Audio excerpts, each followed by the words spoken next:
hukum dasar muamalah dalam Islam beda dengan hukum dasar ibadah. Hukum dasar muamalah interaksi sosial dalam Islam al-aslu fil asya al-ibahah. Hukum dasar, hukum asalnya ibahah, boleh, mubah. Segala aktivitas kita ini hukum asalnya mubah, boleh. Kapan dia menjadi haram? Ketika ada unsur yang menyebabkan dia jatuh kepada haram. Misalnya ada unsur tipunya. Dibuat satu konten menolong orang, dikumpulkan uang orang banyak, tidak ada transparansi, kita tidak tahu uang itu pergi kemana. Dan di Indonesia ada undang-undang yang bisa mengelola uang masyarakat, itu adalah lembaga yang diizinkan oleh pemerintah. Maka kalau ada seseorang mengelola uang masyarakat sendiri, maka dia bisa dijatuhi hukuman. Oleh sebab itu, kalau tidak ada dasar secara hukum negara, tidak pula ada dasar agama melanggar hukum syariat Islam, maka dia jatuh kepada haram. Adapun orang yang mengumpulkan uang masyarakat, belas kasihan masyarakat, lalu kemudian dia serahkan, dia hanya sekedar pengumpul, menjadi jembatan.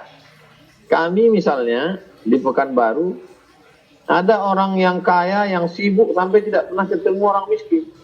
Tapi ada pula orang miskin susah melarat, saking susahnya tidak bisa ketemu dengan orang kaya. Maka mesti ada jembatan. Untuk menjembatan ini kami buatlah sebuah lembaga namanya Tabung Wakaf Umat. Tabung Wakaf Umat menampung sedekah wakaf umat, lalu kami serahkan. Ada transparansi, tidak dikelola orang per orang. Berisi 35 orang. Terdiri daripada ustadz dan jamaah dari berbagai macam latar belakang, punya program pendidikan, program ibadah, program ekonomi, program sosial. Bisa diaudit. Kalau masyarakat tidak percaya, kirimkan auditor. Bisa diaudit. Dan terdaftar di Menhukham, Kemenhukham, Akta Notaris.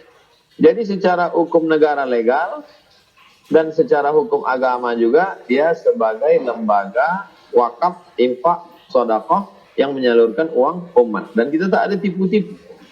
Nah, bila terjadi penipuan, maka secara hukum fikih haram, masyarakat mengadu kepada pemerintah, nanti kemudian Bapak polisi menangkap, dituntut oleh jaksa, Pak hakim mempertimbangkan dijatuhkan hukuman untuk memberikan efek jera kalau terjadi penipuan. Tapi kalau tidak, maka ini motivasi bagi umat. Apalagi YouTuber yang isinya sampah, yang tidak ada pesan akhlak, tapi banyak follower, banyak penonton, kita tidak tahu apa yang dicari sebenarnya.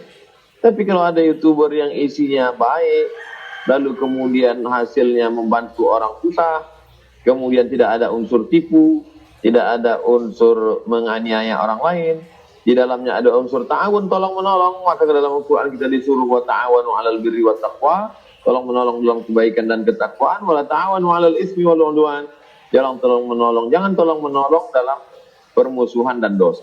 Demikian, wallahu a'lam.